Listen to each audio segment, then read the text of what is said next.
dès qu'on monte un petit peu en carrière, on va avoir des responsabilités, Thierry, des fois sur une seule personne, au moins au démarrage, et puis des fois carrément se voir manager une équipe, et puis même peut-être une grande équipe, ou reprendre une équipe. Et dans les équipes, il y aura toujours cette espèce d'hétérogénéité entre les bons, les moins bons, les gens qui font pas d'efforts, les gens qui en font beaucoup mais qui arrivent pas. Enfin, il va y avoir tout ça. Et du coup, le casse-tête d'un manager, c'est de faire en sorte que il vire personne. C'est vrai qu'une croyance un petit peu légende urbaine, c'est qu'on pense que le manager, il est happy trigger quoi. Hein. C'est s'il aime pas quelqu'un, il le vire et puis c'est tout. Alors qu'en fait, la société, l'employeur, le manager, c'est absolument pas ça. C'est le contraire, parce qu'en fait, chaque salaire est déjà payé. Donc, s'il a été déjà payé, c'est soit ils font quelque chose avec cet argent maintenant, et effectivement c'est de la productivité, il y a des gens qui réussissent et tout le monde est content, ou alors s'il doit se séparer d'un employé, eh bien ça veut dire qu'il est en perte nette, d'accord, qu'il est en perte nette à plusieurs niveaux, d'accord. En tout cas, c'est super important parce que on a toujours des underperformers. Alors là, je vais parler un petit peu donc je rentre dans le vif du sujet. Hein. Oui. Il y a à peu près une dizaine de points. Quand je dis underperformer, il y a à peu près une dizaine de points. C'est soit la qualité du travail, la qualité est mauvaise, soit le service. Alors, pour différencier un petit peu qualité et service, on va dire que, par exemple, dans un restaurant, le chef cuistot c'est de la qualité des ingrédients, la qualité de la recette, etc., de la présentation, etc. Le service, ça va être vraiment la personne qui va justement être au contact des clients ou des autres départements ou peu importe. D'accord, c'est le contact. D'accord. La productivité qui est pas bonne, les gens qui travaillent beaucoup, mais qui arrivent pas à produire assez. D'accord. Ou alors l'absentéisme, ou les gens qui arrivent tout le temps en retard. Comment on tacle ça? D'accord. Une mauvaise communication. Il y a beaucoup de personnes qui n'arrivent pas à communiquer proprement, alors que ce soit un langage trop familier, pas sérieux, mais aussi souvent, à chaque fois qu'ils essayent de faire quelque chose de bien, ils le disent d'une telle façon que ça s'empire. Alors soit ça s'empire entre les employés, soit en fait le problème de communication, ou alors on envoie un email incendiaire qui a des répercussions incroyables. Enfin voilà. Donc en tout cas la mauvaise performance, elle arrive sur plusieurs niveaux. Il y a aussi peut-être le manager va être au courant d'une mauvaise performance s'il y a des clients qui se plaignent. S'il y a d'autres services, des collègues, des personnes qui vont se plaindre d'une personne en particulier. Ou alors des gens qui ne respectent pas les règles de l'entreprise, le règlement intérieur, les règles un petit peu de bon usage de l'entreprise. Alors ça, c'est un petit peu extrême, mais les gens qui mentent, les gens qui volent, d'accord. Et ça paraît anodin, hein, Thierry, mais moi j'ai travaillé sur des grands open space. Et tu sais, ce qui se passe souvent, c'est que, par exemple, t'achètes une boisson, un coca, et puis à midi, elle y est plus. Ou alors tu laisses quelque chose, tu sais, un bout de chocolat, puis il y est plus. On parle pas de taper dans les caisses ici ou des choses comme ça, mais c'est le genre d'attitude qui pourrit un petit peu une équipe. Oui, d'accord. Tout à fait. Alors le mensonge, c'est voilà, promettre qu'on a fait quelque chose puis découvrir qu'on l'a pas fait, ou dire oui c'est bien ce que le client m'a dit, mais en fait le client n'a jamais dit ça. Et ça, c'est des choses d'underperformer aussi, d'accord. Les gens qui ne travaillent pas en équipe du tout, alors qu'il y a vraiment un besoin de travailler en équipe, alors oui, c'est un vrai problème. Et enfin, le harcèlement. Le harcèlement, c'est des choses qu'il faut tacler. En tout cas, ça, c'est les 10 catégories, sous-catégories d'un salarié qui n'est pas au pic de sa performance, d'accord. Il va y avoir un problème dans ces parties-là. Alors les 5 premiers, c'est les plus courants, hein. Les 5 premiers, c'est vraiment les plus courants, d'accord.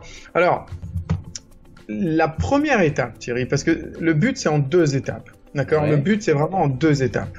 C'est 2 étapes. Donc la première étape, et c'est ce que la majorité des gens ne font pas, c'est la prévention.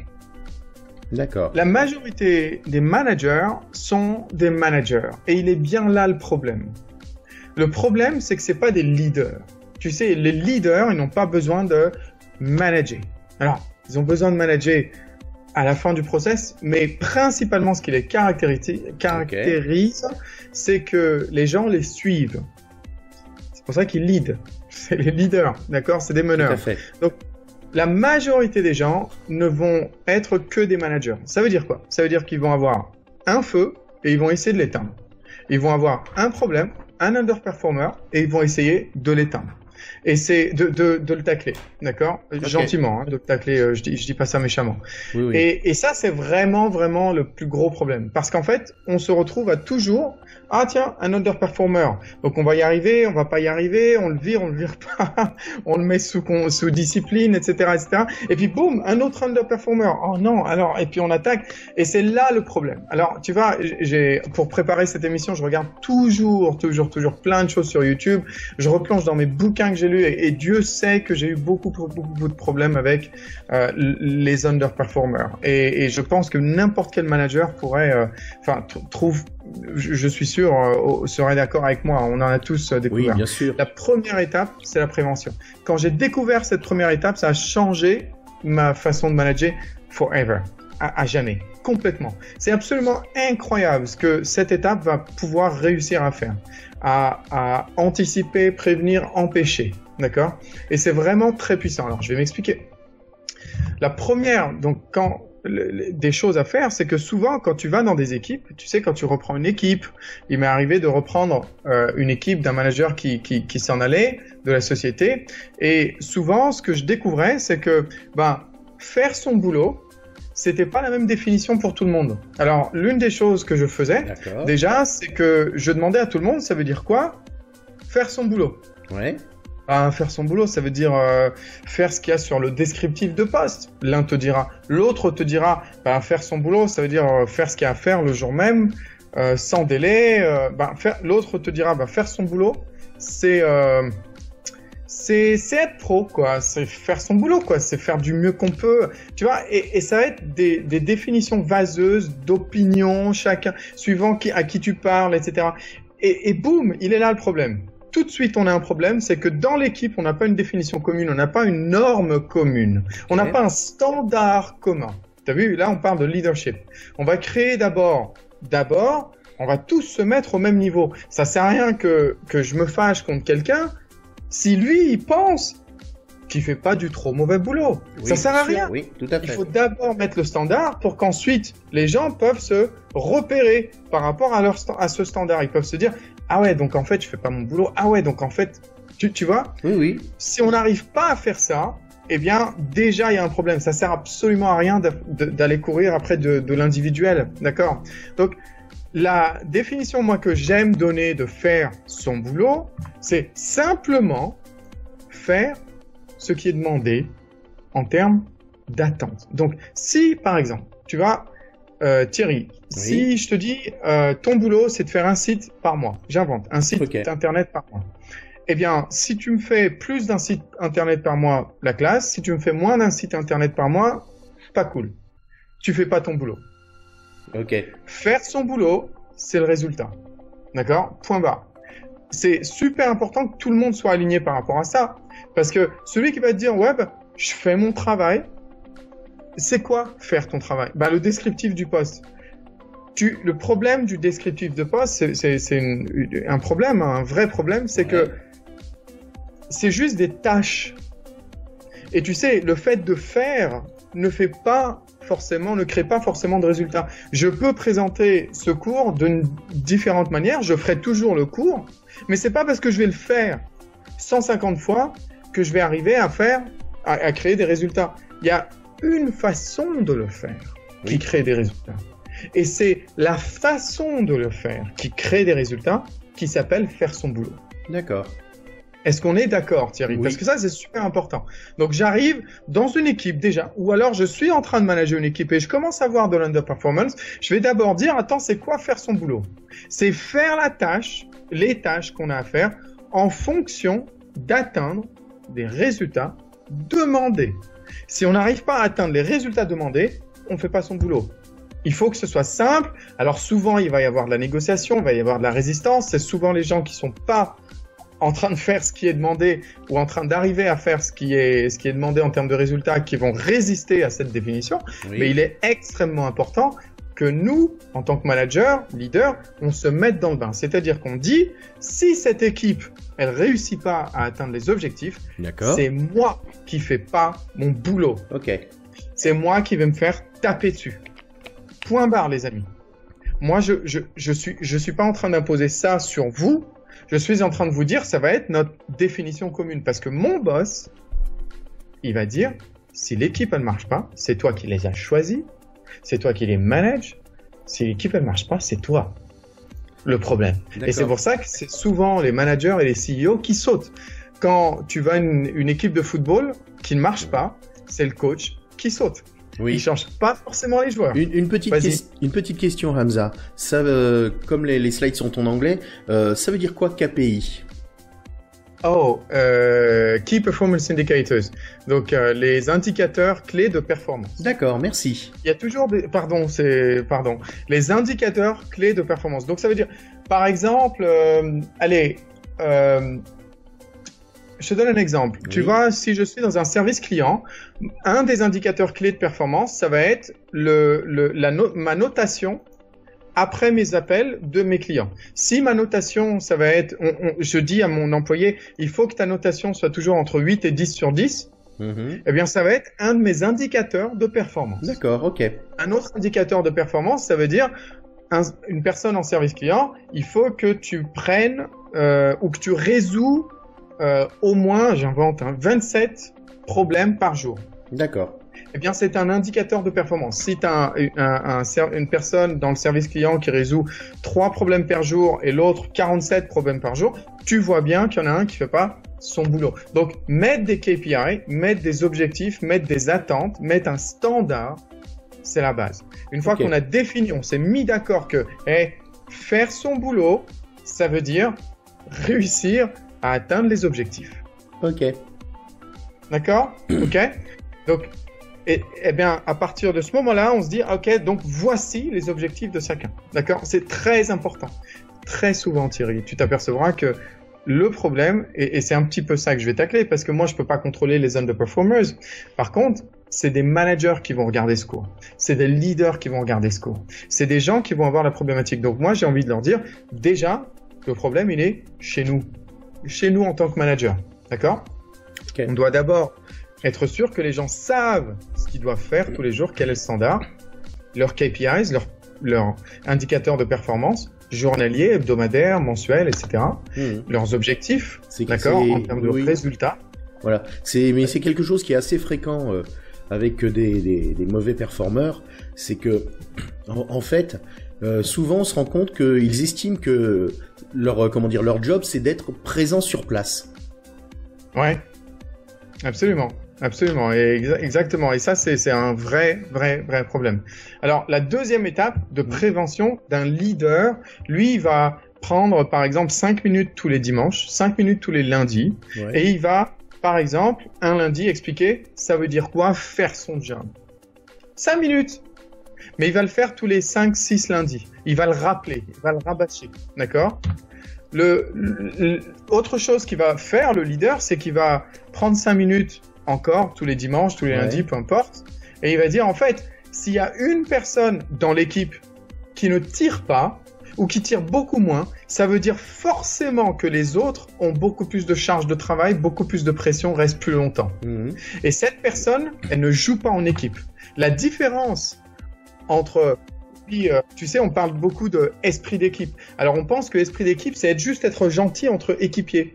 N'importe quoi, d'accord? L'esprit d'équipe, c'est ça. C'est savoir que tout le monde est en train de faire un boulot pour se diriger vers un objectif commun. D'accord. Et que si jamais quelqu'un arrive en retard, si jamais quelqu'un donne pas tout ce qu'il a, si jamais quelqu'un justement communique pas ou laisse par exemple son tempérament ressortir et que ça fait fuir des clients, eh bien ça handicape le reste de l'équipe. Ça freine, ça ralentit le reste de l'équipe. Et c'est très important aussi d'expliquer ce que c'est que travailler en équipe. Donc, travailler en équipe, en gros, si une personne ne tire pas son lot, ne porte pas sa charge, eh ben ça ralentit le reste de l'équipe. Donc c'est très important parce que maintenant il faut absolument qu'on se situe par rapport à nos équipiers. Ça va, tu sais, tu as toujours des gens qui vont bosser dur, des gens magnifiques qui vont bosser dur, et puis tu as toujours des gens qui vont faire les malins. Tu as toujours des gens qui vont arriver un petit peu en retard, pas forcément en faire beaucoup, essayer de passer entre les mailles du filet, avoir beaucoup trop de pauses café, ou etc., etc., trouver des excuses, etc. Ben, il est temps de réaliser que le leader, il va vraiment mettre ces personnes-là en face de leurs obligations par rapport à l'équipe. Et de faire en sorte que la personne qui est qui est concernée par l'underperformance n'a d'autre chose à faire que de dire « Ah mince, ça veut dire que j'entube mon équipe là, que je ralentis mon équipe, je suis en train de ralentir mon équipe là.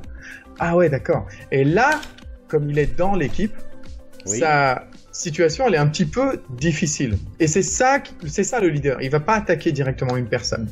Il va créer des standards et il va élever ce standard. Tu vois ce que je veux dire? Tout à fait. L'important, tu sais, souvent, et ça c'est un truc qu'on fait pas attention encore. Et tu sais, le truc qui est génial, Thierry, c'est que quand tu es leader, tu fais attention à la culture. Tu fais attention à la culture.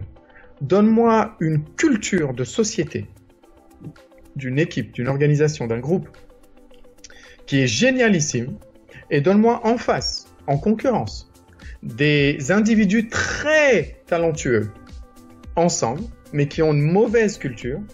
Les personnes moins talentueuses avec une super culture vont défoncer les super talentueux.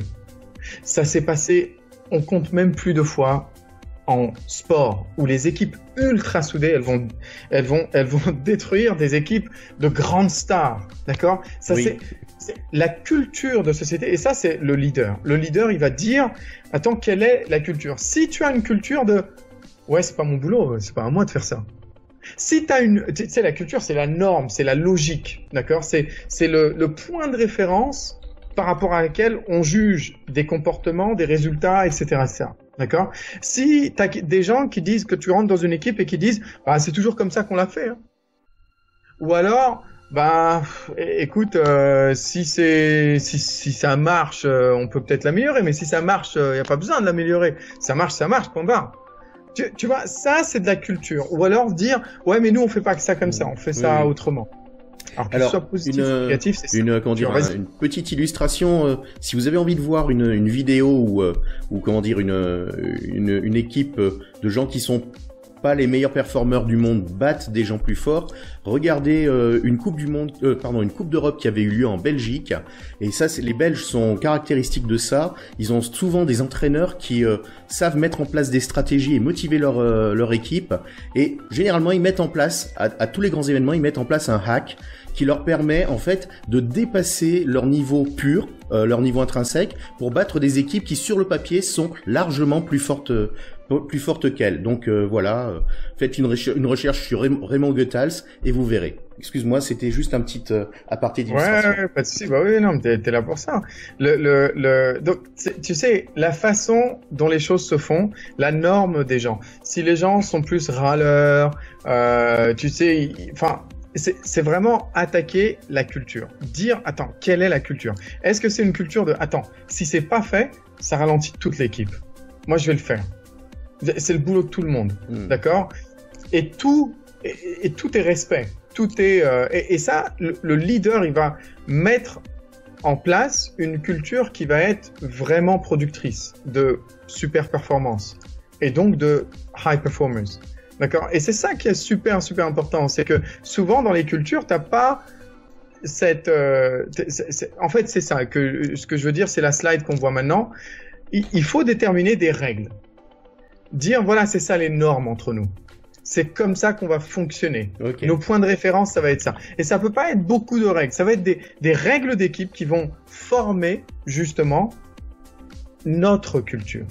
C'est à travers ces règles, par rapport à ces points de référence-là, qu'on va juger si on est on doit changer ou pas, si on doit s'améliorer ou pas. D'accord? Par exemple, expliquer à tout le monde que moi, Hamza, je ne suis pas responsable que vous fassiez votre job. C'est pas ma responsabilité. Moi, je suis responsable de mon job. Mon job, il va avec toute l'équipe. Mais un individu qui fait pas son job, c'est pas ma responsabilité, c'est ta responsabilité. Il y a des managers qui vont traiter les employés comme des babysitters, comme des micromanagers. Ils vont faire des micromanagers et ils vont dire hey, « Est-ce que tu as fait ça? Est-ce que tu as fait ça ?» Attends. Problème. Si on est dans cette situation-là, on est en train de créer un environnement, une culture de eh ben, si c'est important, le manager va me le rappeler, va me le dire, va me pousser. On n'est pas en train de prendre responsabilité, nos responsabilités. Donc, une des premiers points, c'est de dire chacun est responsable de son job. Et on a déjà défini ce que ça voulait dire de faire son job. Tu te rappelles? Donc, si tu n'es pas en train de créer des résultats, c'est pas la société qui est responsable, c'est pas tes clients, c'est pas le marché, c'est toi. C'est pas tes collègues, c'est toi. D'accord? Et ça, c'est super important. La deuxième chose, c'est de dire que c'est à vous de me dire si vous avez réussi vos indicateurs de performance pour la journée, votre projet, peu importe. C'est à vous de me dire, à la fin de la journée, au milieu de la journée, peu importe, en disant « Hey Thierry, au fait, tu sais, aujourd'hui, j'ai réussi mon quota. Hein. C'était juste pour te prévenir. Super. » Donc, je crée une culture de « C'est pas moi qui vais aller. Alors, t'en es où aujourd'hui? Micromanager, tous les jours. T'en es où? T'en es où? T'en es où? T'en es où? Babysitter. » Ça fait péter un plomb au manager. Mais plutôt créer une culture de « Non, toi, viens. C'est à toi de me le dire. C'est ton job. Ça fait partie de ton job de me le dire. » D'accord? Ça fait partie de ton job. Ton job, il se termine que quand on a les datas de tout le monde. Donc, c'est à toi de faire des rapports, de me dire un petit email, de me le dire en passant, peu importe. Mais surtout, ce que ça crée, Thierry, c'est que ça crée une atmosphère, une culture de praises. Comment tu dis praise en français? De félicitations. De dire à quelqu'un, tu sais, quand tu arrives vers moi et dire juste pour te dire, j'ai fait mes 5 appels aujourd'hui. Hein. Waouh, Thierry, c'est super bien, bravo, génial. La personne, elle est reconnue, elle est boostée, remotivée. Ah ouais, elle va en demander encore plus. Et là, tu crées effectivement ce truc où c'est eux qui vont te dire. C'est pas toi qui va aller courir après eux, qui va faire ton micromanager, le chiant, le lourd, tu vois? Oui. Tu vas créer ce truc de ils sont responsables jusqu'au bout, jusqu'à donner les datas. Et tu vas toujours t'utiliser toi comme exemple. Tu vas dire moi je suis responsable de faire des rapports. C'est pas mon boss qui va me dire alors il est 1h, où est-ce que vous en êtes? Vous en êtes où? Non, mon boss il attend parce qu'il sait qu'il peut compter sur moi. Est-ce que je peux compter sur vous? Quand tu es capable de créer ce genre de logique, de changer les mindsets, les esprits à ça, t'as tout gagné. Et si alors on a une mauvaise journée, on a une mauvaise semaine, eh bien la troisième règle que j'aime moi mettre en place, c'est que c'est leur responsabilité de dire s'ils sont à la traîne, s'ils n'arrivent pas à faire quelque chose, s'ils sont en train de menacer la réussite de l'équipe pour cette semaine, pour la journée. C'est leur responsabilité de me le dire en avance. Pas que je trouve, comment ça t'as pas fait ça? Mais ça faisait 3 jours. Ça, c'est un double problème. Pas fait, mais en plus, tu me l'as pas dit. Donc, j'ai perdu 3 jours, j'ai perdu 3 heures. Tu me le dis le plus tôt possible. Parce que et surtout, tu viens avec moi avec une solution. Parce que moi, je vais te demander, et qu'est-ce que tu penses que tu devrais faire? Et comment je pense que je vais devoir rester un peu plus longtemps aujourd'hui. Je vais juste te prévenir, quoi. J'étais un peu en retard. Merci énormément. Et encore une fois, tu praises. Et encore une fois, tu reconnais que la personne, elle est vraiment en train de travailler en équipe. Qu'elle est en train de faire son job. Qu'elle a peut-être un jour, une semaine, un moment qui est pas forcément bon. Mais regarde, le fait qu'elle est venue vers toi, te dire « Hey, je suis un peu en retard par rapport à ça », c'est énorme. Tu dois absolument le reconnaître si tu veux voir ce comportement se recréer et cette habitude se créer et du coup avoir une culture comme ça, tu dois faire ça. Et à partir de ce moment-là, tu sais Thierry, toi, puisque la norme c'est ça, d'un seul coup la personne qui vient pas vers le manager pour dire ce qu'il va faire, il va se retrouver de plus en plus isolé. Et les gens n'aiment pas se sentir isolés. Donc, ils vont trouver des choses à dire au manager pour dire « hey, ça se passe bien ». Mais il faut par contre que les KPIs soient bien définis, que le job, la définition de faire son job, de faire son boulot soit bien définie. Il faut que tout ça soit créé. Ensuite, tu crées des règles. Et ensuite, ces règles, tu les appuies et tu les renforces à chaque fois que tu reconnais, tu félicites, tu dis bravo, c'est génial. Et au moins, tu m'as prévenu avant. C'est super. Et qu'est-ce que tu penses que tu vas faire alors? Ah, c'est une bonne idée. Écoute, essaye et tiens-moi au courant. On compte sur toi. C'est un leader. C'est pas un manager qui parle. Tu vois? Et c'est là la différence. La différence, c'est que le manager, il va aller vers les gens, il va dire « Ah, vous n'avez pas fait ça, vous avez fait ça ». En gros, tu sais, le truc, c'est que c'est soit toi, tu crées, tu designs, tu crées une culture dans ton équipe, ou alors tes employés, ils vont le faire pour toi. D'accord. C'est ça le truc. C'est que si toi, tu le fais pas, t'inquiète pas, il y aura de toute façon une culture dans l'équipe. C'est comme ça, d'accord? Et donc ça, c'est super, super important, ok? C'est à toi de créer cette culture. C'est à toi de créer cette culture. Alors, l'autre truc que je voulais te montrer aussi, c'est maintenant l'étape numéro 2. Alors, tu vois, on met des choses en place. Tu as vu comme la culture, elle change. Et tu t'aperçois, Thierry, après qu'on ait parlé de tout ça, tu vois bien qu'il y a beaucoup de choses qui vont changer déjà naturellement par eux-mêmes. Tu vois bien qu'il y a beaucoup moins de problèmes qui vont surgir, puisque maintenant, on n'a plus besoin d'un manager qui nous dit, on se dit, hey, dans cette culture, dans cet environnement, on fait comme ça. Et ça, c'est incroyable. La force de la culture, c'est, regarde la différence entre 2-3 sociétés, 2-3 équipes où on a travaillé, et tu vas voir qu'il y a des choses qu'on faisait pas avant, qu'on fait maintenant. Ben, c'est grâce à la culture. D'accord. C'est parce que ici, c'est attendu, c'est le niveau. Maintenant, il y aura toujours ces underperformers. Et ça, c'est l'étape numéro 2. Mais je veux pas parler de tacler les underperformers sans parler de leadership, de prévention, de culture, de définition, de normes, de standards. Oui, tu as parfaitement raison. C'est quelque chose de très important, enfin, dans la vie en général et dans le management en particulier, de d'abord créer les conditions pour que les choses marchent avant d'essayer de mettre en place des remèdes, des palliatifs ou voire des mesures coercitives. L'exemple le plus simple, si vous voulez pas que les rues soient sales, commencez par mettre des poubelles avant de mettre des amendes aux gens. Voilà. Et commencer par mettre des affiches en disant Tata, machin, ville propre. Voilà. Merci à tous ceux qui nous aident. Tu vois, renforcer la culture et ça va être ça. Voilà, d'accord. Donc alors, tacler la mauvaise performance. La première des règles, Thierry, la première de toutes mes règles, et je vous en prie, tous ceux qui nous écoutent et qui ont des équipes en ce moment ou qui ont à gérer des équipes, il faut avoir un ratio entre les choses. Comment on dit praise, Thierry? Le mot praise, c'est un remerciement, c'est une reconnaissance. Ouais, une reconnaissance. C'est en fait, c'est un mot qui se traduit pas tout à fait, mais on pourrait dire dans ce cadre en fait une félicitation, c'est-à-dire ne pas hésiter à dire aux gens quand ils font bien les choses la reconnaissance par la reconnaissance exprimée. Exactement. Et il y a un ratio, c'est avant de réprimander qui que ce soit, pour quoi que ce soit, c'est d'abord se dire, attends, est-ce que je suis dans mon ratio?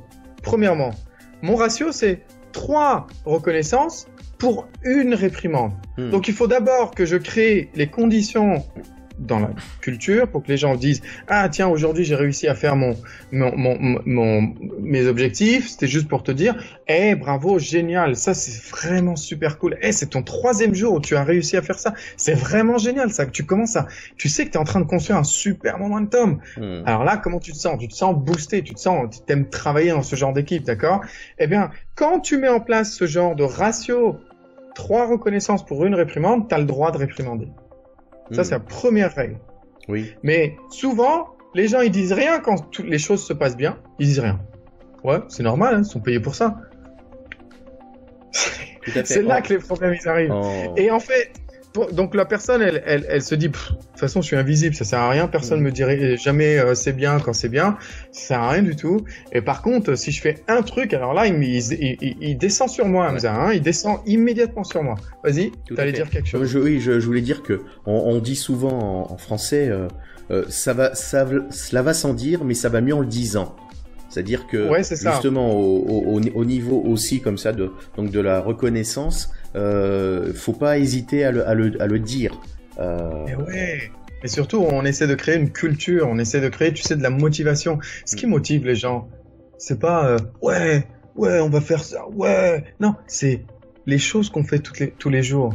Et tu sais, quand on te dit c'est génial ce que tu fais, et qu'on est très spécifique. On dit surtout quand tu lui as répondu ça, t'as gardé ton calme, et en plus tu as dit ça, c'est vraiment quelque chose que je voudrais voir partout dans l'équipe. C'est vraiment génial, t'es un exemple, t'es vraiment un exemple, et je sais que j'étais pas le seul à observer ta discussion avec le client difficile. C'est vraiment super. Ah ben merci. Alors que moi à la base, c'est quoi ce boulot? Je viens de parler à un client qui m'a saoulé. Mais en fait, j'ai complètement retourné ça. Alors, je suis motivé, mais bien sûr que j'aime mon boulot. Mais bien sûr que j'aime travailler avec ce manager. Tu sais qu'il fait... Alors, 3 reconnaissances pour une réprimande. Et la deuxième règle, c'est que la réprimande, elle est jamais personnelle. On réprimande le comportement, jamais la personne. Je dis, Thierry, tu m'as dit que tu allais faire ça et tu l'as pas fait. C'est pas toi, ça. Ça, je te reconnais pas du tout. Ça, ce comportement, pour moi, c'est complètement disconnecté avec toi. Tout à fait. Eh ben, tu l'accepteras beaucoup mieux que si je te disais, tu l'as pas fait. Tu dis, donc tu l'as pas fait, donc c'est toi, donc tu m'as menti, donc c'est toi. D'accord ? Oui. Très différent. C'est très différent et accessoirement, faites-en votre état d'esprit parce que par exemple pour des choses aussi simples que l'éducation des enfants, expliquer à un enfant qu'il a fait quelque chose qu'il ne devait pas faire plutôt que dire qu'il est méchant, qu'il est pas beau et ainsi de suite, vous allez en faire un. Plus tard, ce sera un adulte qui aura une vision plus positive du monde et qui sera beaucoup mieux assis, qui sera beaucoup plus confiant en lui-même. Ouais, et n'hésitez pas à dire les choses franchement aussi. Souvent, on a ce comportement de manager qui ont peur d'en dire trop. N'hésitez pas à dire, écoute, c'est un peu la 7e fois que tu arrives en retard. La perception que tu donnes, c'est que tu t'en fous. Je dis pas, tu t'en fous. Je dis la perception. Ce qu'on voit de l'extérieur, on dirait, c'est peut-être un sentiment, mais on dirait que pour toi, c'est pas important. Qu'on n'est pas important, que les autres qui font l'effort d'arriver à l'heure, ils sont moins importants que toi. Ils méritent pas ton effort à toi. Toi, tu le prends, ils arrivent à l'heure, mais c'est pas réciproque. Non, c'est pas ça du tout, c'est pas ça. Et je sais comment tu es. Tu sais, d'habitude, t'es pas du tout comme ça. Mais ça, c'est vraiment ce que ça dégage. Le comportement, c'est ça que ça dégage. Eh bien, ça, c'est super important. Réprimander le comportement et non la personne. D'accord ? Ok. Autre chose, alors. Maintenant, on va tacler. On va commencer à tacler. Donc, là, alors, les gens travaillent souvent en anglais, là où on est. Oui. Je vais essayer de le faire dans les 2 langues, d'accord ? D'accord. Donc, en anglais, je prendrais quelqu'un en catimini et je lui dirais, hey, it looks like you're struggling with your KPIs, with your objectives. I feel responsible for you. As the manager, I really feel responsible. I know that you are conscientious. I know that you want to succeed. But I'm assuming that it's probably something I, for example, didn't give you or didn't do or anything. So can you help me understand what you would need from me in order to perform better? Wow, ça c'est le manager cool parce que il va pas tout de suite taper sur, il va dire non, toi je sais. Alors je vais le faire en français. Oui. Je vais dire, je voulais te parler parce que t'as l'air d'avoir un petit peu de mal par rapport à tes objectifs. Alors je vais te dire ça parce que j'ai vu, donc par exemple, tu vas sortir des chiffres, il faut que ce soit établi qu'il est pas en train d'être d'accord. Donc il faut vraiment venir avec des chiffres, pas une opinion. Ouais. D'accord? Parce que les opinions, c'est toujours non, non, pourquoi tu dis ça? Pas du tout. Ah, d'accord, je croyais. Ok, au revoir. Non, c'est des chiffres. D'accord? Et dire, donc, t'as l'air d'avoir du mal avec les objectifs. Et franchement, je voulais te voir, Thierry, parce que je me sens un petit peu responsable. Comme je suis ton manager, je me sens un petit peu responsable, Thierry. Tu sais, je sais que t'es super consciencieux, que t'as envie de réussir, que tu travailles super dur. Donc, ça, je sais, c'est établi. T'as vu? C'est pas toi le problème, c'est le comportement. D'accord? Donc, je me dis que c'est un truc que j'ai pas fait. C'est un truc que je t'ai pas donné. Une ressource, de la formation, quoi que ce soit. Alors, je voulais discuter avec toi parce que j'ai besoin de ton aide. Est-ce que tu peux m'aider à comprendre ce que tu aurais besoin, ce que je pourrais faire en plus pour que tu réussisses à atteindre tes objectifs? Est-ce que ça te met en position de défense? Non. Non, parce que je t'attaque pas. Parce que je dis c'est ma faute. C'est moi qui en manque ici. Alors que toi et moi, on sait très bien que le problème, il vient de toi, puisque les autres sont en train de réussir. Toi et moi, tu vois, pendant cette discussion, on sait très bien qu'elle va se terminer par soit j'ai besoin d'une formation, j'ai besoin d'eux, j'ai pas compris comment, je galère par rapport à ça. Et ça, boum, c'est parfait, c'est super. On n'a pas besoin de réprimander quelqu'un qui a juste besoin d'une formation. Il a peut-être pas compris. Donc c'est super important de passer par cette étape. D'accord? Et là, ça peut être effectivement plus de formation, des ressources, des directions. Ah, d'accord. Donc tu sais pas comment on fait à partir de là. Ah, ok. Bah écoute, pardon, c'est sûrement ma faute. Je vais créer un document qui va faire que c'est plus facile. Je vais créer une vidéo qui va faire que c'est plus facile. Tu vois ce que je veux dire? Tout à fait. Ou alors, la réponse c'est non, franchement, franchement, tu fais tout bien. C'est moi. Ah. Et ça, c'est intéressant aussi comme comportement. Parce que déjà, il prend ses responsabilités. C'est le début, c'est la première étape. C'est génial. C'est le premier pas vers le... Tu vois ce que je veux dire, vers le changement. Ouais. Alors, tu vois, quand quelqu'un dit c'est moi, dire ah, d'accord, c'est toi, bah, on va voir ça tout de suite. Quand quelqu'un arrive à dire vraiment, hein, ça, moi, j'utilise une technique qui est une technique de le projeter dans le temps, de le projeter vers le futur. Alors, ceux qui n'ont pas reconnu la voiture, c'est la voiture de Retour vers le futur, ce qui vous donne une idée de l'âge qu'on a. Voilà. D'accord? Une DeLorean. Exactement. D'accord?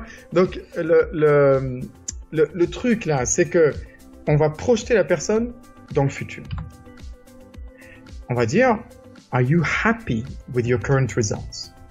Est-ce que vous êtes satisfait de votre performance, de vos résultats? Ben non, d'accord. Et si là, on va le projeter dans le futur. Et si vous poursuivez sur cette route avec ce genre de résultats, qu'est-ce que vous pensez qui peut se passer? Et là, il faut vraiment aller jusqu'au bout du raisonnement, c'est-à-dire il faut que la personne réalise que ce qui va se passer, si on continue comme ça, c'est qu'il va se faire virer. Mais c'est pas vous qui allez le dire. C'est pas toi qui va le dire, Thierry. Je te donne un exemple. Si tu continues sur cette trajectoire, qu'est-ce que tu penses qui va se passer? Ben, tu vas pas être content. Ouais. Et si je suis pas content pendant longtemps, qu'est-ce qui va se passer? Ben, je vais sûrement avoir des problèmes disciplinaires. Ouais. Et si ça continue, ben sûrement, si je sais pas, peut-être me faire virer. Et là, on l'a projeté dans un futur dégueulasse, horrible, disciplinaire, pas content, je vais me faire virer. C'est horrible. On va lui dire, est-ce que c'est ça que tu veux? D'accord? On va lui dire, est-ce que c'est ça que tu veux? Ah non, bien sûr que non. Et là, on va faire l'inverse. On va lui dire, tiens, tu vois, le futur dégueulasse, on va tracer un monde parallèle et on va lui donner un futur superbe. Mais c'est lui qui va le dire. On va lui dire, mais alors tu veux quoi à la place? Dans le futur? Au lieu d'avoir ce futur, qu'est-ce que tu veux à la place? Et là, il va dire, bah, moi je veux réussir, je veux pouvoir grandir, avoir plus de responsabilités, plus de salaire, plus de... Ben, moi aussi, c'est ce que je veux. Parce que si tu fais ça, ça veut dire que la société grandit, ça veut dire que tu l'as mérité. C'est génial pour moi. Moi aussi, je veux ça. Mais pour que tu arrives à faire ça, qu'est-ce qu'il faut que tu fasses à la place aujourd'hui? Et là, retour vers le présent, si tu veux. Aujourd'hui, qu'est-ce qu'il faut que tu fasses pour avoir le futur que tu veux? Pour éviter le futur que tu n'aimes pas? Qu'est-ce qu'il faut que tu changes? Et comment tu vas le changer alors? D'accord, ça marche. Très important de dire, attends, si tu continues sur cette trajectoire, voilà ce qui va se passer, mais c'est pas toi qui le dis, Thierry. Toi, tu coaches, tu poses des questions. C'est la personne qui va réaliser. Si c'est toi qui le dis, tu sais pas s'il réalise ou pas. Il va juste dire, ouais, non, je suis trop d'accord avec toi. Mais en fait, lui, il est en train de penser à autre chose. D'accord? Donc, c'est très important que c'est toi qui poses la question. La pire des choses qu'on pourrait faire, c'est de les traiter comme des enfants. Ou comme des parents qui éduqueraient moyennement leurs enfants en disant « Hey, si tu continues à faire ça, tu vas voir ça, hein, tu vas voir ça. » Le mieux, c'est « Si tu fais pas ça, qu'est-ce que je vais faire? Et est-ce que je vais être content? » Alors les enfants, tu vas leur mâcher le travail. Tu vas dire « Est-ce que je vais être content? » C'est oui ou non, c'est plus simple. Mais pour des adultes, tu vas dire « Qu'est-ce qui va se passer? » D'accord? Donc, et là, tu vas créer vraiment un échange. Tu vas insérer dedans le fait que toi aussi, tu as envie que ça marche. Oui. D'accord? T'as vu, on est passé par des étapes. On est passé par des étapes de « Hey, c'est ma faute. Parce que moi, je sais que t'es un tueur. T'es un bosseur. T'es quelqu'un de sérieux, de consciencieux. C'est ma faute. Aide-moi à trouver parce que là, je vois pas du tout. Est-ce qu'il te faut des ressources? Est-ce que j'ai manqué à quelque chose? Est-ce que j'ai pas répondu? Ah, c'est ta faute. Bon, écoute. Et là, on passe vers la machine du futur. On va le projeter, on va dire, est-ce que tu es content de tes résultats aujourd'hui? Et tu viens avec des chiffres. Très important, les non. chiffres. Très important. Ben non, d'accord. Le futur, si on continue comme ça, ben pourri. Et est-ce que tu veux ça? Non. Alors là, on fait machine arrière. Le est-ce que tu veux ça, c'est le point central de, t'inquiète pas, je vais pas te laisser dans ce futur. On va maintenant remettre un futur que tu veux. Qu'est-ce que tu veux à la place? Ben, moi, je veux, comme tout le monde, je veux réussir, être content. Mais comment exactement? Imagine quelque chose qui te ferait vraiment plaisir. Qu'est-ce que tu veux à la place? Ben, réussir. Mais c'est quoi la réussite pour toi? Ben, par exemple, avoir plus de responsabilités. J'ai envie d'un. Moi aussi, j'ai envie que tu fasses ça. Moi aussi. C'est pour ça que je pensais que c'était de ma faute. Et déjà, tu as été super courageux. Mais ça, c'est vraiment toi. Tu as déjà directement dit non, c'est moi. Déjà, respect. Maintenant, tu veux ça, moi aussi je veux ça. Qu'est-ce qu'il faut que tu changes aujourd'hui? T'es d'accord? Oui. Une autre technique, une autre approche que la machine dans le temps, c'est de simplement lui dire, sur une échelle de 1 à 10, comment tu décrirais ton engagement par rapport au job que tu as à faire. Ton engagement par rapport aux objectifs de la société. Alors lui, il va peut-être dire 8. D'accord. Maintenant, regarde, par rapport aux objectifs que tu as atteint seulement 50% de tes objectifs. Donc, il y a une disconnexion parce que toi, tu penses que tu es à 80% engagé. Par contre, les résultats, c'est 50%. Donc, non seulement tu sais toi-même que tu n'es pas à 100%, mais en plus de ça, les résultats que tu montres, c'est que 50%. Du coup, il y a un disconnect. Et là, je vais poser la question que beaucoup de managers, que moi-même, j'ai mis beaucoup de temps à oser poser. Je vais dire, je sais que tu es quelqu'un de génial. Je sais que tu es un bosseur, que tu es consciencieux. Mais si tu es un bosseur et que tu es consciencieux et que tu n'arrives pas à faire tes objectifs, est-ce que ça veut dire que ce job, c'est trop pour toi? Alors là, je suis dos au mur. Ça veut dire que, attends, mais qu'est-ce qui se passe là? Il va me virer? Attends, mais qu'est-ce qui se passe là? Je vais perdre mon boulot là. Est-ce que ce job, si tu es consciencieux, puisque tu es consciencieux et que tu travailles dur et que tu es quelqu'un qui a envie de réussir, est-ce que ce job, ce serait pas un peu trop pour toi? Non, pas du tout. Et là, tu as une des deux réactions. Une réaction qui va dire, non, Non, pas du tout. Non, franchement, c'est juste, là, j'ai eu un moment, mais là, je vais me ressaisir. Non, t'inquiète pas. Non, c'est pas trop. Non, c'est cool. Il a compris le message. Si ce job, il est trop pour toi, ça va plus être ton job. D'accord. Il a compris le message. Ouais. D'accord? Ou alors, l'autre réaction, c'est, peut-être c'est pas le bon job pour moi. Et à ce moment-là, tu as peut-être économisé 2, 3, 4, 5 mois de galère à essayer de booster quelqu'un qui a juste pas envie. Là, tu le forces à prendre une décision. Tu lui dis, je te mets dos au mur, on reste pas sur le statu quo. Est-ce que ce job, donc toi, tu es génial. Tu es un bosseur, je sais que tu as envie de réussir. Je le sais. Tu es consciencieux. Je sais, tu es honnête, tu es plein de choses bien. Par contre, tu n'arrives pas à atteindre des objectifs. Est-ce que ça veut dire que ce job, c'est trop pour toi? Est-ce que ça veut dire que ce job, c'est pas le bon job pour toi?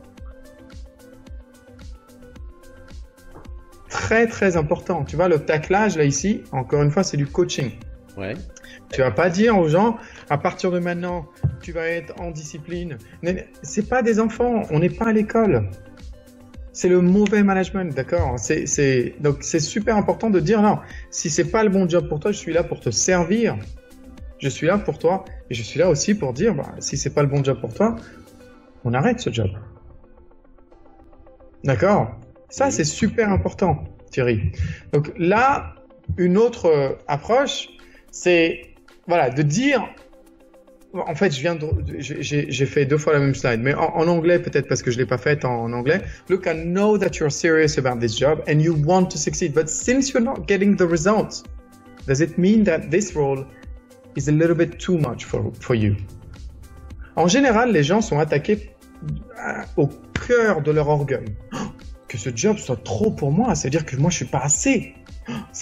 Et les gens se défendent en leur disant, quand ils se défendent, ça veut dire qu'ils sont maintenant prévisibles. C'est-à-dire que maintenant ils savent que s'ils réussissent pas à leur objectif, ils savent que moi je vais penser que ce job il est trop pour eux. Et quand je regarde autour de moi, je vois une équipe qui réussit. Donc effectivement, j'ai pas envie d'être le dernier. T'as vu, c'est soft comme approche. Il y a aucune menace. Je te demande juste de prendre une décision. C'est pas le bon job pour toi ou c'est le bon job pour toi? Parce que toi, je sais que tu es consciencieux, sérieux. Je ne réprimande jamais la personne. La personne, elle est géniale. D'accord? Même si on ne le pense pas. Si avec tout ça, ça marche pas, on va effectivement aller jusqu'au bout des choses. On va dire, tu sais, ça fait 3 semaines que je travaille avec toi. Que j'essaye de te soutenir, que je te forme, que je passe un peu plus de temps avec toi. Tu l'as noté, tu l'as remarqué. Le truc, c'est que je travaille avec une équipe. En vrai, mon boulot et ma responsabilité, ma loyauté, elle est avec l'équipe, pas avec un individu. Et tu sais, je voudrais énormément t'aider, hein. Je voudrais énormément t'aider. Mais je ne pourrais jamais le faire tant que toi, t'as pas envie de t'aider toi-même. Et j'ai l'impression que toi, après 3 semaines à travailler ensemble, t'as pas envie forcément de t'aider toi-même. Est-ce que c'est juste une impression ou pas? Parce que là, voilà, on arrive au bout du truc là. Tu comprends ce que je veux dire? Oui, tout à fait. Le plus important, c'est terminer toujours ces discussions, toujours par... Alors, tu sais, j'ai discuté avec un ami à moi qui travaille à Emirates, pour pas les nommer, et qui lui ont fait faire une formation où lui est manager et lui ont dit, à la fin, tu dis à la personne, bon alors, qu'est-ce que je vais voir comme résultat, qu'est-ce que je vais voir comme changement à partir de aujourd'hui, à partir de demain? Ouais. Je dis, mais c'est horrible. Moi, si on me traite comme un gamin comme ça, eh ben ça me motive pas, quoi. Qu'est-ce que je vais voir que nini? Non. Toi, ce que tu as envie de dire, c'est, est-ce que je peux compter sur toi? Est-ce que l'équipe peut compter sur toi? T'as vu, on a établi une culture, on a tu vois, on a établi une culture de travail en équipe, ça veut dire quoi? Faire son job, ça veut dire quoi? D'accord? Maintenant, quand on dit can I count on you? Can the team count on you?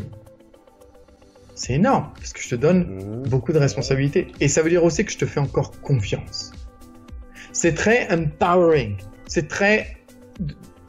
je sais pas comment traduire empowering du tout. Ça donne beaucoup de power à la personne, de pouvoir. Enfin, tu m'as compris. C'est énorme. Est-ce que je peux compter sur toi, Thierry? Oui. Ou alors, la personne dit non. Mais au moins, elle a fait une décision. Elle a pris une décision. Ça peut vous sauver 2-3 mois de galère à essayer de remettre droit un truc penché qui se mettra jamais droit. D'accord? Donc voilà. Can I count on you? Can the team count on you? C'est là qu'on dit waouh, ça c'est de la cohésion. Tu vois ce que je veux dire? On traite pas les gens comme des gamins. Je terminerai juste avec ça, Thierry. Le job d'un manager, c'est de faire que l'équipe réussisse, pas qu'une personne réussisse. À un moment ou à un autre, il faut se dire, est-ce que garder cette personne, c'est détrimental par rapport à l'équipe ou pas? Même si elle a un potentiel. Moi, j'ai eu des gens qui ont un potentiel de malade, mais une attitude à vomir. Je les ai virés. Je les ai virés parce que leur attitude était négativement contagieuse pour le reste de l'équipe. Pour le reste de l'équipe. Et les gens disent, mais t'es fou, t'as fait ça. Mais c'est ça, être un leader ou un manager, c'est de prendre les décisions difficiles pour le bien de l'équipe. Pour le bien de l'équipe.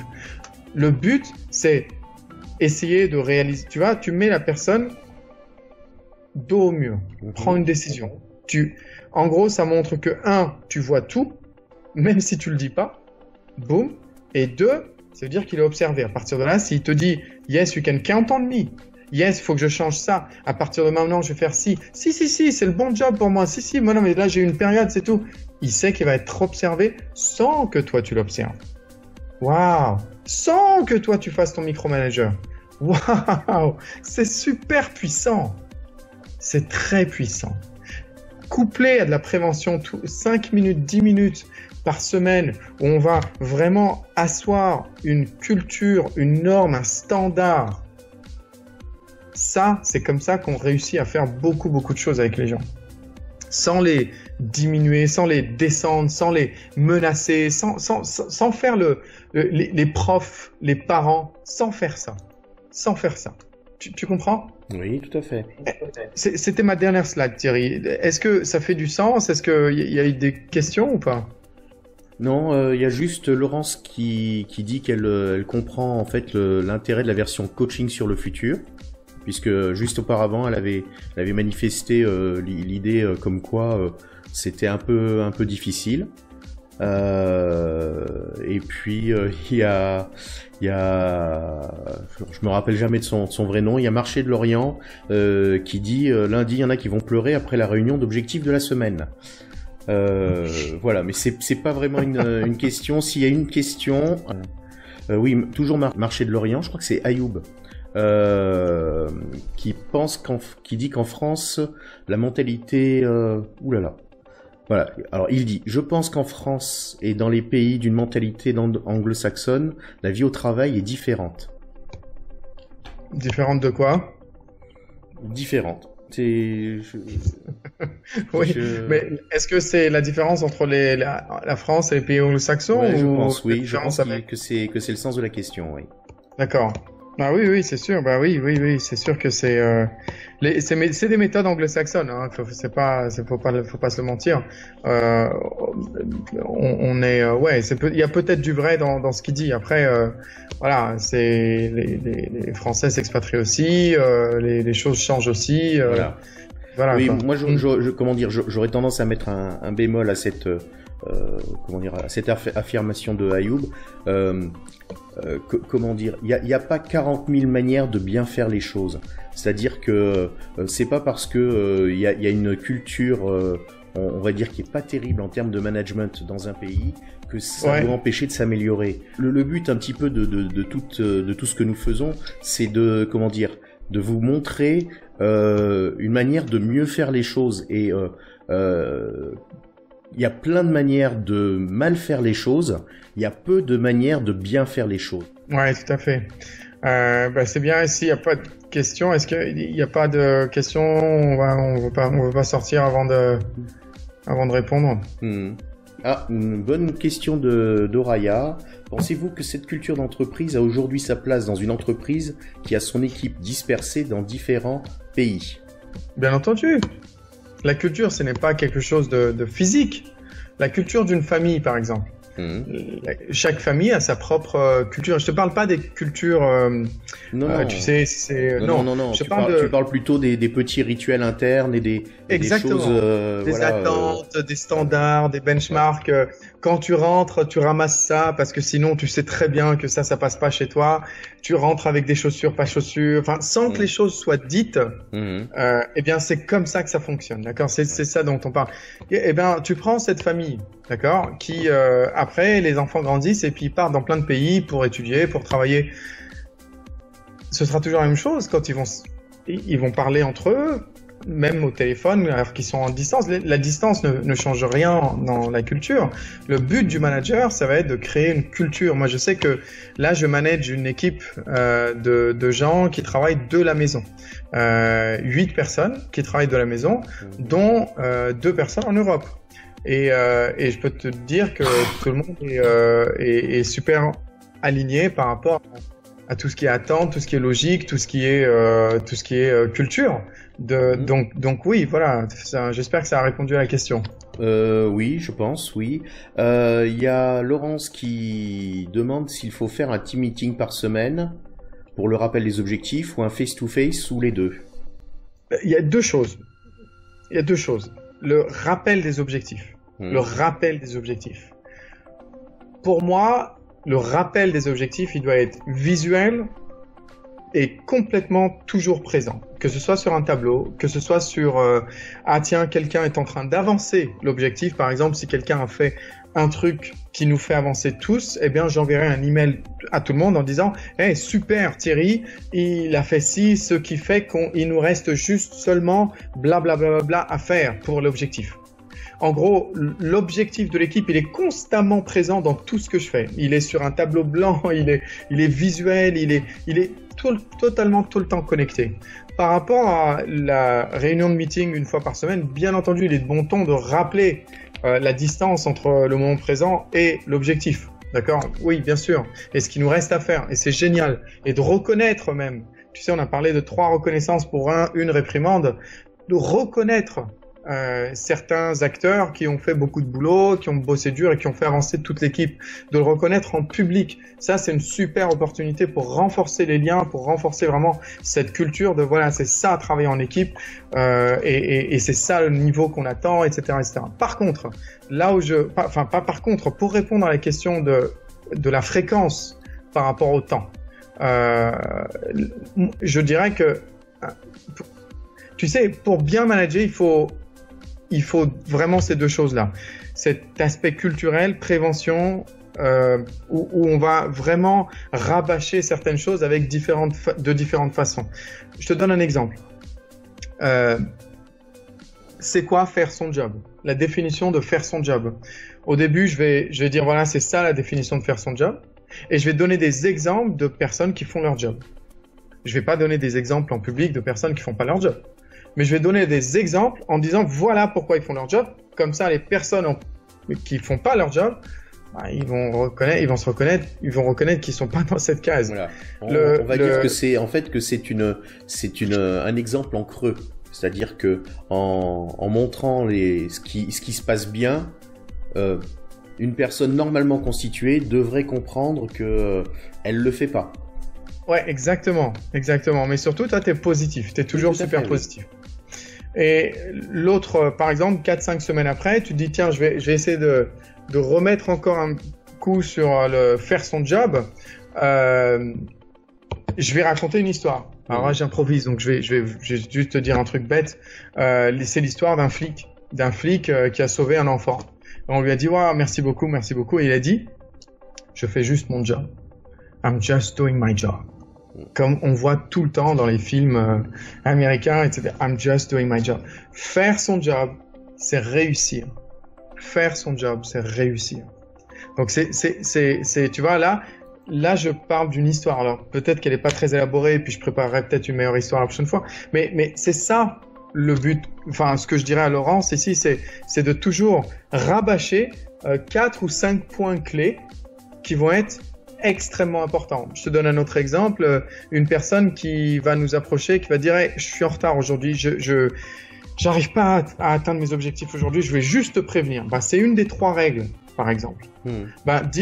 Alors je vais juste vous dire qu'effectivement, Thierry, il était super en retard hier, il me l'a dit à 11h du matin. Eh bien, ce matin, je lui ai demandé qu'est-ce qui s'est passé et il m'a dit je suis resté jusqu'à 21h, mais j'ai quand même réussi les objectifs.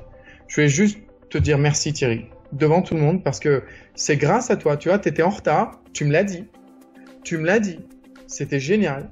Et je t'ai dit, qu'est-ce que tu vas faire? Tu as pourvu une solution, tu as proposé une solution. Proposé, oui.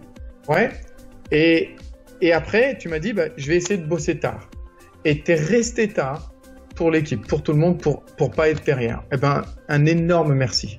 Je vais juste dire merci, voilà. Et même si, tu vois, ça ne mériterait pas forcément des applaudissements là ici, mais ça peut aller jusqu'aux applaudissements si on veut mettre en valeur quelqu'un qui a le bon comportement. Plus tu mets en valeur quelqu'un qui a le bon comportement, plus il va le continuer à le faire et plus les autres vont dire « Ah, c'est ça le bon comportement. Ah, c'est ça la norme. Ah, c'est ça le standard. Ah, c'est ça qui est attendu. » Tu comprends ce que je veux dire? Oui, tout à Donc, fait. Les meetings, en fait, si on est créatif, c'est jamais les mêmes. Et souvent, les managers, on va faire le premier mois, deuxième mois, on va faire des meetings toutes les semaines, puis après, plus besoin. Non, c'est une erreur. 5 minutes d'investissement, ça peut changer une carrière. Ça peut changer la carrière de plein de gens dans l'équipe. 5 minutes par semaine, c'est rien du tout. Par contre, ça demande un petit peu de préparation. Une histoire, des choses comme ça, de la reconnaissance. Et ça, c'est génial. Ça, c'est un manager et c'est une semaine qu'on a envie de commencer avec la personne qui nous manage. Ok. Eh bien, écoute, on est arrivé, au terme de cette émission, je le crois. Alors, il y a un petit commentaire de Hamel qui dit bravo Thierry.